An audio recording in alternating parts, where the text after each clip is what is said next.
자, 오늘 죽음에도 유익이 있다. 이런 제목인데 전체적으로 이런 내용입니다. 우리가 이제 효과적인 부르심에 대해서 살펴보고 있습니다. 예수 십자가에 달리셔서 죽으시고 하나님이 세우신 구속자, 죄가 없으신 하나님의 아들, 선지자이며 제사장이며 왕이시고 완벽한 그 구속을 이루신 예수님께서 그 일을 하신 것이 어떻게 우리의 마음에 믿어지느냐, 그건 성령의 사역이라는 거죠. 구원. 그래서 우리 안에 믿음을 일으키시고 복음을 들을 때 우리 안에 믿음이 일어나고, 그리고 그 믿음이 일어나는 것을 어떻게 다르게 표현하냐면 예수와 우리가 연합되었다고 해요. 연합. 예수 안에 내가 있고 예수께서 내 안에 계시고, 이런 연합이 일어난다고 그랬죠. 이것이 효과적 부르심입니다. 이 효과적 부르심이라는 것, 하나님과 우리와의 관계가 왜 중요하냐면, 이것은 단순히 이 세상에서만 누리는 어떤 유익이 아니라 이 영생 그러는데, 이 생명이 죽음 이후 영원까지 이어지는, 그러니까 하나님이 영원하시잖아요. 그 영원하신 하나님과 우리와의 관계가 끊어지지 않는 일이기 때문에 너무나 소중한 거예요. 그래서 우리가 이 세상에서 누리는 유익을 한 4가지 정도로 살펴봤습니다. 첫 번째는 칭의, 두 번째는 양자됨, 세 번째는 거룩하게 됨, 성화, 그리고 네 번째는 이 3가지와 동반되는 유익들을 우리가 쭉 살펴보았죠. 그래서 하나님 사랑의 확신, 그 다음에 양심의 화평, 성령 안에서의 기쁨, 은혜의 증가, 그리고 그리스도 안에서의 인내, 오래 참음에 대해서 지난주에 했던 게 여러분 생각이 막 새록새록 다 나시죠?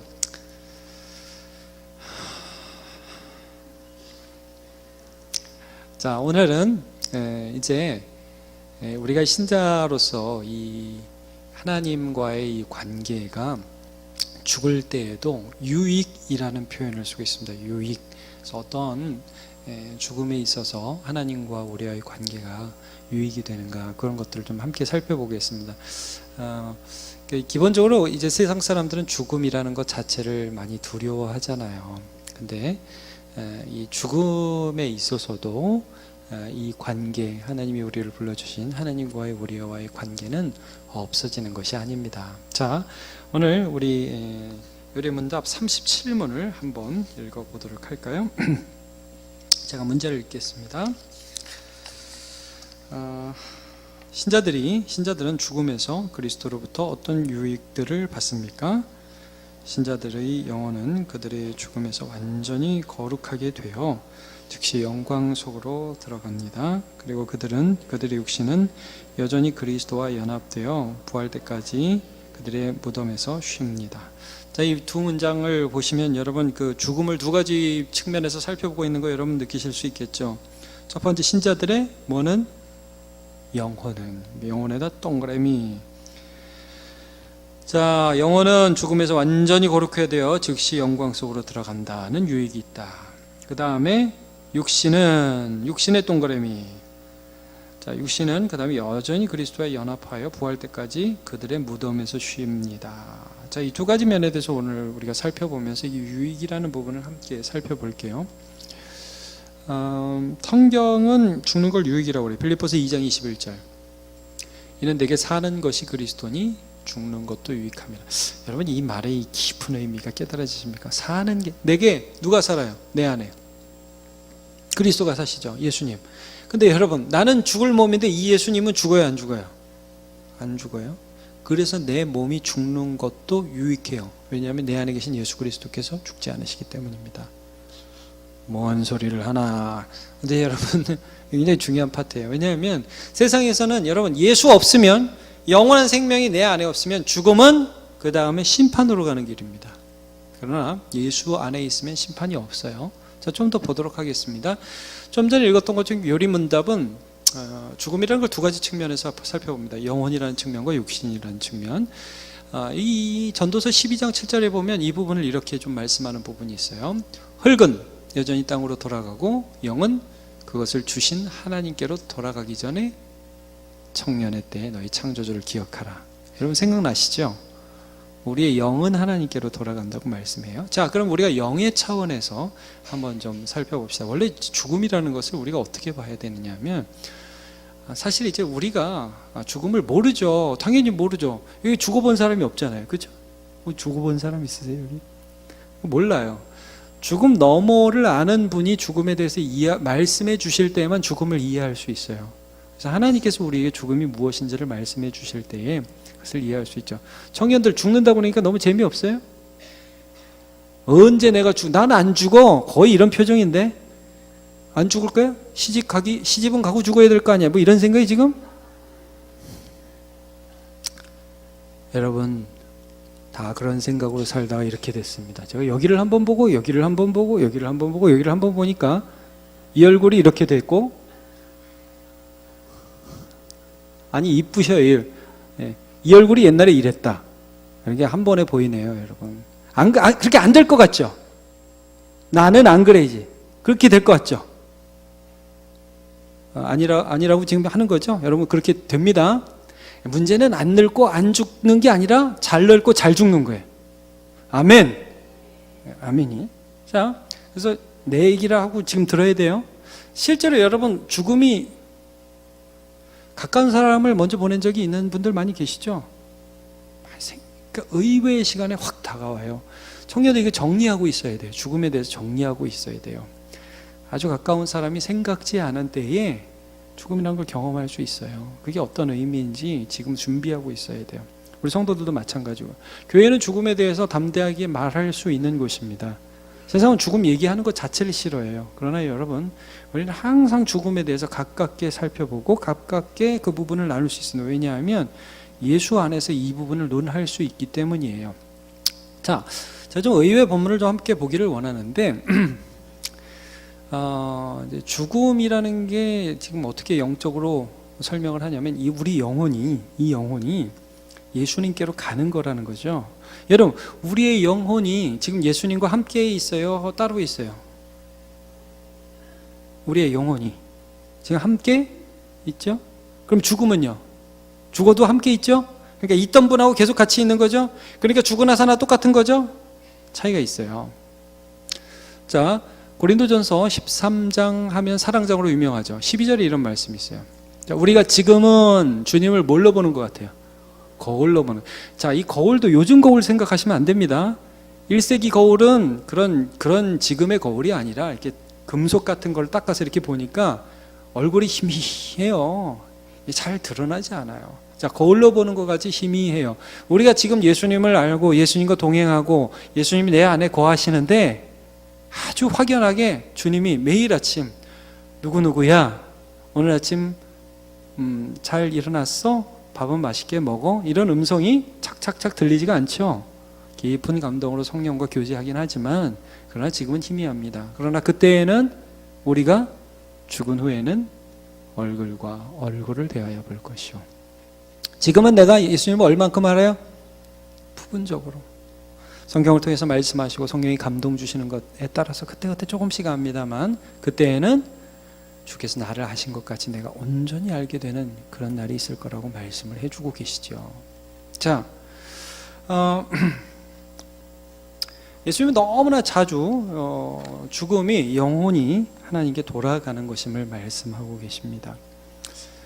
예수님 십자가에서 뭐라고 말씀을 하셨냐면 내 영혼을 아버지 손에 부탁합니다. 이렇게 하고 돌아가셨죠. 그 우리가 이런 표현은 참 좋은 표현입니다. 돌아가셨다. 이런 표현은 참 좋은 표현입니다. 망자 이런 표현은 별로 좋은 표현이 아니에요. 망한 자 이런 표현은 좋은 표현이 아니죠. 주신 하나님께로 이렇게 돌아가게 되는 것입니다. 자, 그럼 이제 요리문답에서 뭐라고 말씀을 했느냐면 신자들의 죽음에서 그리스도로부터 이런 유익을 받는데 영혼은 자 죽으면 어떤 유익이 있다고 그랬죠? 완전히 어떻게 돼요? 거룩하게 돼요. 그리고 어디로 들어가요? 영광 속에 들어갑니다. 이게 영혼의 유익이래요. 죽으면 우리에게 어떤 일이 일어날지 여러분 상상이 안 가시죠? 여러분 여기 지금 완전히 거룩하게 된다고 말씀을 하고 있어요. 이 세상을 살아가는 게 참 이게 고난이라는 것이 어려움도 있고 고통도 있고 그런데 제일 힘든 것 중에 하나가 내가 잘 살고 싶고 거룩하게 살고 싶은데 내 마음대로 잘 안 된다는 거예요. 근데 여러분, 우리가 죽으면 그때로부터 우리는 완전하게 예수 안에서 거룩하게 됩니다. 그게 좋게 느껴져요? 근데 한번 물어보고, 그게 좋을 것 같아요? 그래도 세상에 더 살고 싶죠? 시집은 가야겠죠. 그래도 장가는 가야겠죠. 지금 대부분의 청년들이 그럼 시집은 가야지 이렇게 하고 있는데, 자 여러분, 그래도 죽음이 정말 좋은 것일까요? 예수님이 이런 비유 하신 거 여러분 기억나시면, 비유라는 말이 거기 없어요. 누가복음에 보면 거지 나사로가 나오고 부자가 나오죠. 근데 거지 나사로가 이 부자의 집에서 상에서 떨어지는 것을 먹고 개들이 그 헌대를 핥았다, 그 상처를 막 핥았다. 근데 그 나사로가 죽을 때 어떤 일이 벌어지죠, 여러분? 예, 천사들에게 받들려서 아버지 아브라함의 품에 안겼다, 이런 장면이 나와요. 여러분, 우리가 죽을 때에 재밌는 일이 벌어질 겁니다. 자, 이걸 좀 우리 미리 기억합시다. 우리가 죽을 때에 꺽깍, 그리고 다시 눈을 뜨면 아저씨 누구세요? 예, 저 하늘에서 보내서 왔어요. 반갑습니다, 찬미씨. 네, 아직 시집 안 갔으니까 딴 사람 합시다. 반갑습니다, 건희씨. 같이 가실까요? 고생 많으셨어요. 그리고 이제 천사들하고 모르겠어요. 팔짱 끼고 어떻게 하고 갈지 모르겠지만 영원한 하나님 나라의 예수 그리스도를 보게 될 그 날이 오게 될 것입니다. 근데 안 가봐서, 지금 저도 안 가본 얘기를 성경에 나와 있는데 최대한 한 건데요, 가봐야 할 것 같아요. 가고 싶죠? 가기 싫어요? 가고는 싶은데 죽기는 싫어요? 여러분, 우리는 근본적으로 죽는 것을, 그러니까 내가 죽기를 소망해서 막 자기의 목숨을 자기가 끊어가서가 아니라 바울처럼 주님 나라에 가는 것을 사모하면서 오늘 한 걸음 한 걸음을 걸어야죠. 예. 자, 청년들, 죽는 걸 늘 생각하셔야 돼요. 예. 이거 생각 안 하고 사는 신자 아니에요. 신자는 죽음 너머까지를 바라봅니다. 근데 왜 완전히 거룩하게 될 수 있을까요? 좀 전에 말씀 나눈 거고 똑같아요. 지금은 예수님을 우리가 희미하게 봐요. 그때는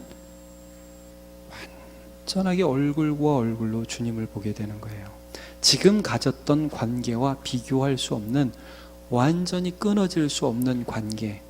그래서 여러분, 고린도전서 13장 13절 이렇게 말하죠. 그런즉 믿음, 소망, 사랑, 이 세 가지는 항상 있을 것인데. 항상이에요, 항상. 여러분, 지금도 있을 거예요. 천국 가도 있을 거예요. 천국 가서 하나님을 더 믿게 되겠죠? 예, 그리고 천국 가서 더 하나님이 이루실 더 소망하게 되겠죠? 그리고 천국 가서 하나님 때문에 더 소망하게 되겠죠. 근데 이제 이 사랑이라는 게 뭐냐면, 하나님이 내 곁에 늘 계시고 예수님이 늘 내 옆에 계시니까 하나님을 더 사랑하게 되고, 그 사랑이 내 안에 흘러나와서 여러분, 죽은 다음에는 정말 죄질 수 없는 상태가 되게 된다고 선언하고 계세요. 놀라운 일이죠. 예, 우리 잘 죽읍시다. 네. 아멘. 끝까지 안 할 겁니까 진짜. 네. 자, 우리 잘 죽기를 축복합니다.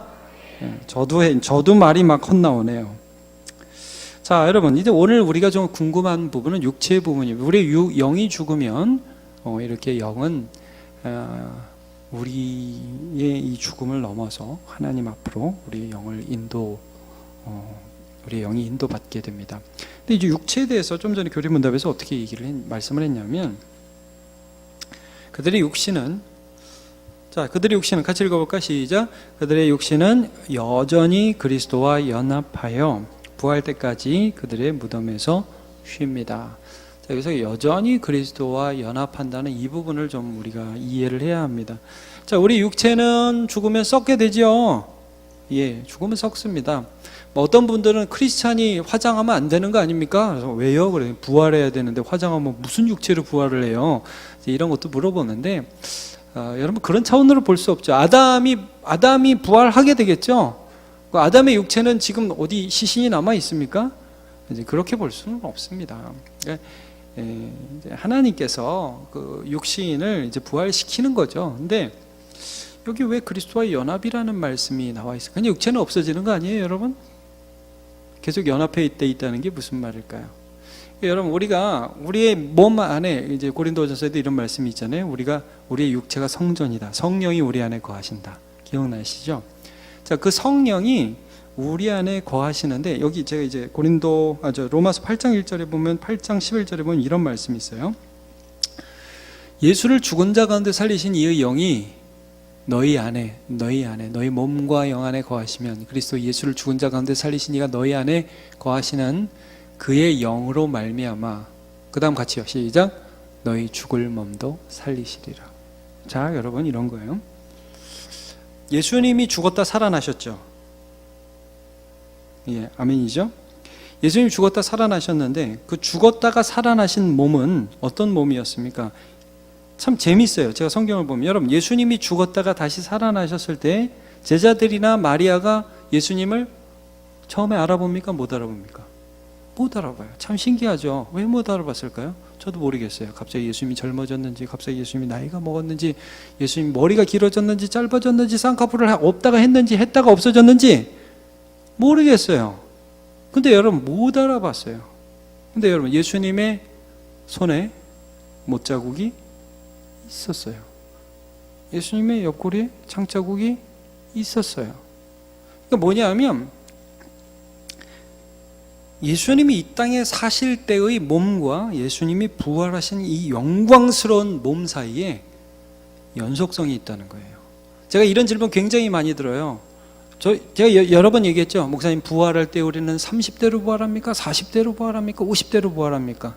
청년으로 부활합니까? 여러분, 지금이 가장 아름다워요? 여러분, 어떤 몸으로 부활하고 싶어요?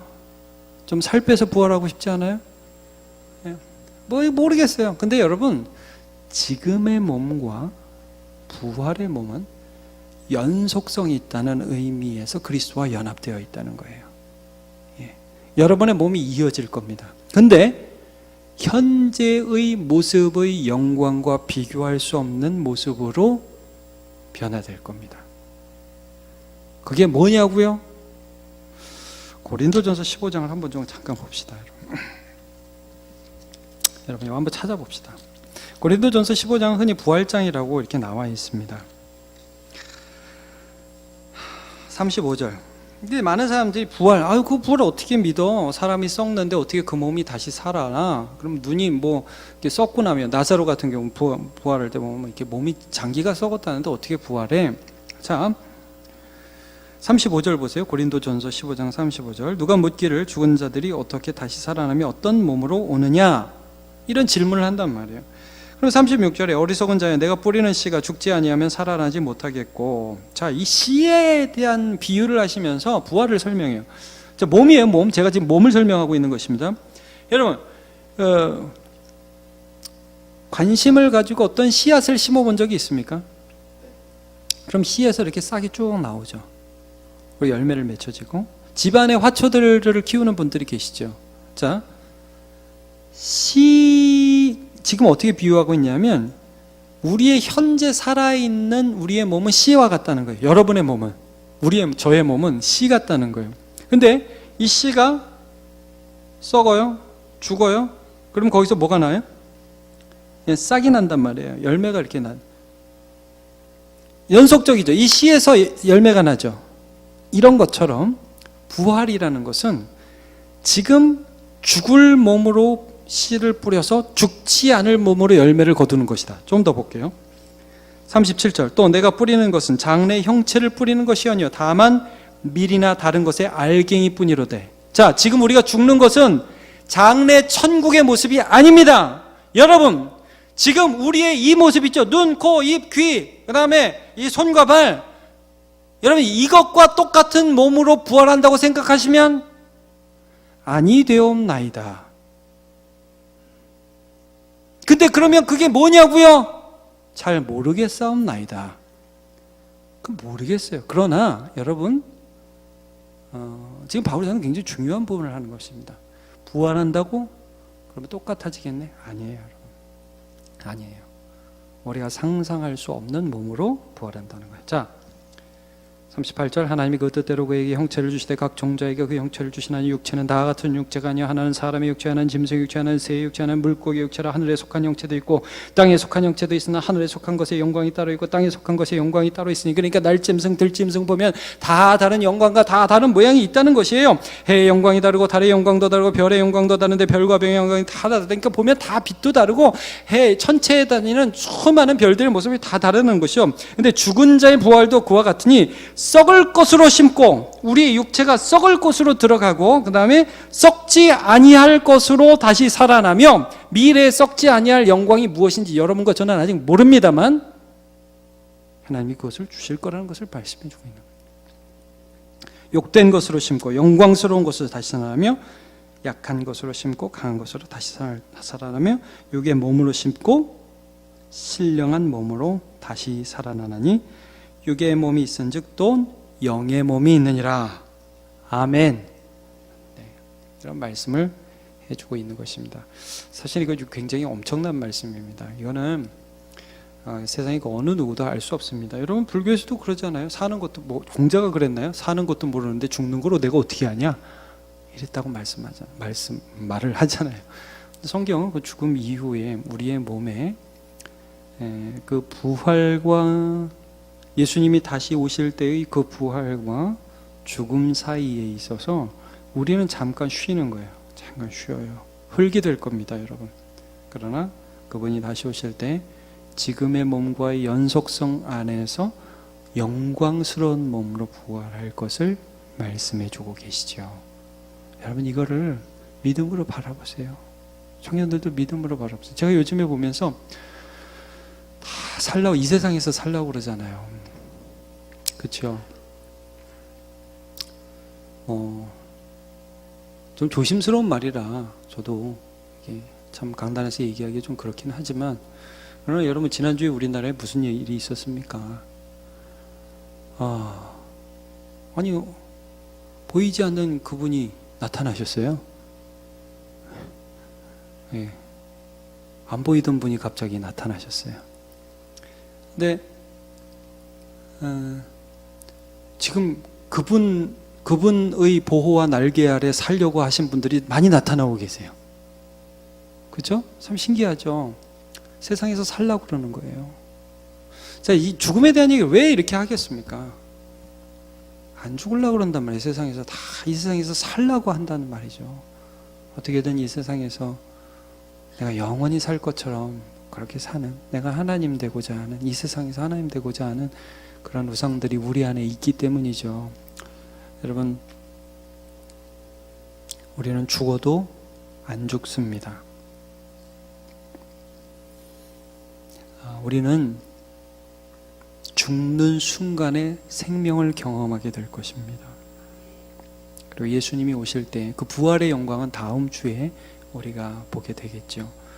이 세상에서 예수 믿는 것이 유익이 있는데, 진짜 유익은 우리가 죽을 때 그 예수님의 살아계심을 우리가 이제 경험하는 것이죠. 히브리서 2장 14절 한번 읽어볼게요.